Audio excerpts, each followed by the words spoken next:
Okay, algebraic expressions. Here we go. Very straightforward. Take a look here. So with algebraic expressions, what you're essentially doing is you are learning how to combine like terms. Combine like terms. Put the things that look alike together. How do we know that things look alike? Well, generally, the tail end piece, the variable, is your indicator that things are alike. This is an x term. There are 8 x's. This is also an x term. There are 7 x's. Together, they make 15 x-type terms, and that's it. So how do we do it? We leave the identifying piece, the variable, alone. We don't do anything with it. And we add, subtract, whatever, the coefficients, the items in front. Questions about that at all? Doing okay? All right, next one. You can see here, I have 7y terms minus 2y terms. If we combine like terms, they're all still going to remain y terms, but 7 minus 2 is 5y terms. All right? Doing okay? All right, next one. Now take a look at this. I've got 7 plus and x plus 13. Now, on the surface, this is actually a little bit confusing, but let me help you out by first telling you that let's go open up these parentheses. When I open up parentheses, I pay very close attention to the symbol, the sign that is in front. If that sign is positive, it is not going to impact any of the items inside. Now, if that sign is negative in front, which this is not, it would change the signs of the things inside. When that happens, I'll point it out. But like I said, this sign is positive, which means that when we open parentheses, none of these items will be affected. Their signs can remain what they were inside of the parentheses. And once you do that, you can then put things together. Now, I want you to note here that this is not a 7x. This is not a 13x. But they both are regular numbers. And since they are alike, 7 plus 13, these can be collected to make 20 total. Isn't that correct?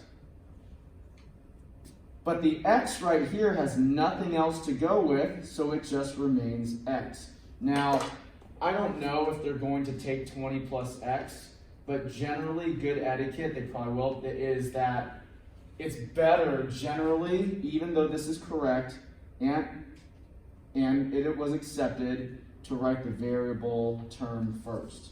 So while 20 plus x is indeed correct, like you see, x plus 20 is the nicer way to write it from an etiquette standpoint, but it's whatever. All right, any questions about that at all? Okay, let's keep on rolling. Let's look at the next one. So I've got 6y plus 7 plus 5y. Now this problem is almost the complete opposite of the one before. The previous problem, these terms did not have a variable, and so we couldn't collect variable terms, but we could put them together as just regular constants or just numbers, integers. In this problem, they have letters with them, which means they can't be put with this 7. This 7 is different from these two y terms, just like this x is different from these two constant or just numbered terms that don't have a variable. So how if we put this problem together to combine like terms? Well, 6y and positive 5y would make 11 y's. In the same way that we collected 8x and 7x, 7y and 2y to make their respective answers. So be aware of that, and the 7, since there's no other constant terms, just remains 7. Any questions about that at all? Did you get yours correct? Okay, let's keep going. All right, a little bit more difficult, but the same general idea. Put the things together that look alike. Add or subtract, combine the things that look alike. Let's start off with this 9x. Are there any other terms that look like this? If you're going down the list, does 5 look like 9x? No. So we would not group it, collect it, combine it with the 9x. Does the 8x look like a 9x? It sure does. So we will eventually put these together, combine them into one answer. Does the -4 look like an 8x or a 9x? No, it doesn't. So out of all 4 terms, 9x plus 8x are the only ones that can combine to make a single x term. Follow me? Now, we're not done yet because let's look at this 5. Does this +5 have anything else that it can pair, combine, collect with? It sure does. This 5 can collect with this -4 because they're both integers. They're both just the number part. And so when I combine them, +5 with a -4 makes a +1, and I'm done. 5 minus 4 is 1. Make sense? Any questions at all? All right, let's go on. Same concept on this one. I've got 5a plus 6 plus 5a plus 7. Okay, combine like terms. 5a can combine with another 5a to make 10a. Again, watch your signs. If this was a negative, positive, you need to add or subtract accordingly. They just happen to be both positive, so I can add them. Now, +6, +7, well, they're both positive. A lot easier than the previous one. 6 plus 7 is 13. Done.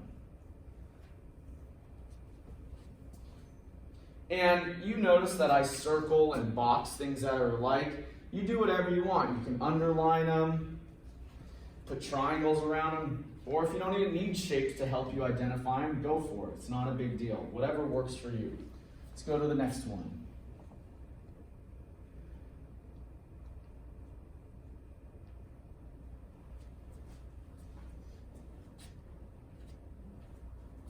Okay, 18 plus 5 times 6c minus 3. Now, you may want to follow along with this if you don't know how to handle this right here.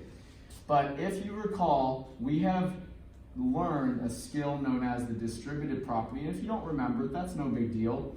But what this does, I'm going to leave this 18 alone, is it says take the 5 and multiply it by 6c.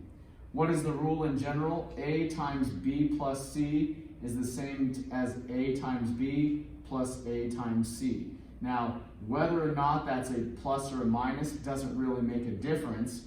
What matters is that you distribute, you multiply whatever this is, the a value, by everything that's in the parentheses. So a +5 times a +6c is a +30c. A +5 times a -3 is going to be a -15.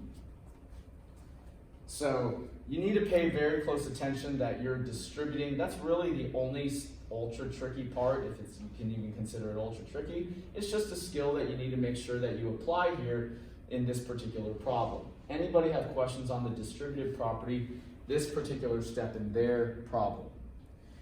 Okay, so if you don't have a question about that, now, once we've got the parentheses open after doing the distributive property, we can then combine like terms.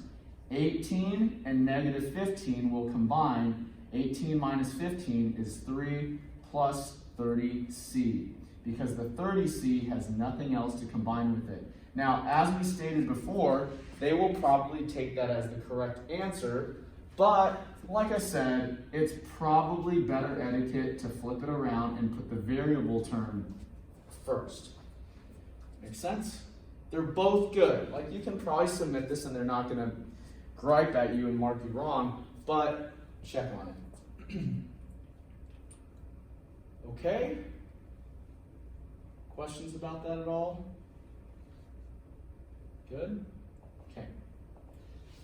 Number 8. A bigger one. Let's take a look at this. So we've got And when you do this one, really be careful.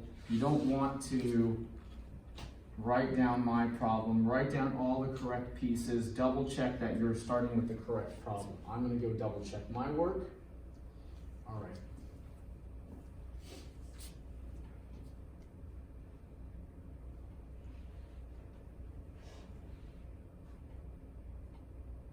Now, as you can see here, we have a double distribution. This one is like one of these, and this one is another one of these. So let's go do that distributive property for each of these. 2 times 2a is 4a. 2 times 5b is 10b, positive 10b. Let's go do the other one. Positive 3 times 5b is a positive 15b. Positive 3 times 4b is a positive 12b.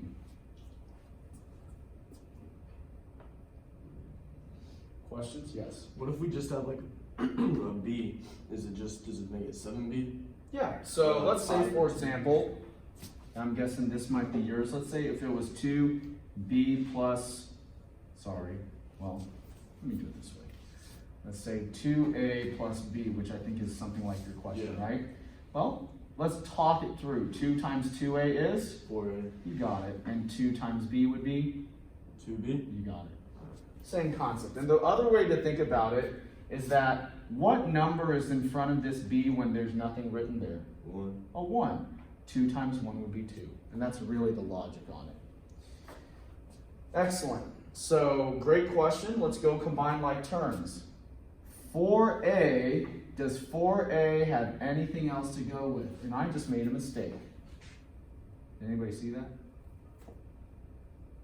I actually wrote that problem down incorrect. It was a 5a. This is wrong. Good. Does it have anything else to go with? Yes, that other 15a. So 4a plus 15a is 19a.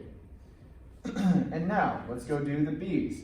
Positive 10b and 12b. 10 plus 12 is 22b, and I'm done. Now notice how I used circles and squares, and I used underlines and double underlines and maybe triple underlines, whatever it is. I'm just giving you tools if you want to use them to help identify things. If you can visualize it yourself without underlining, circling, boxing, triangulating, whatever it is, doesn't really matter to me. Just get the right answer. Everybody got that? Are there any questions about any of the 8 problems from that section? I'm happy to do yours. Okay.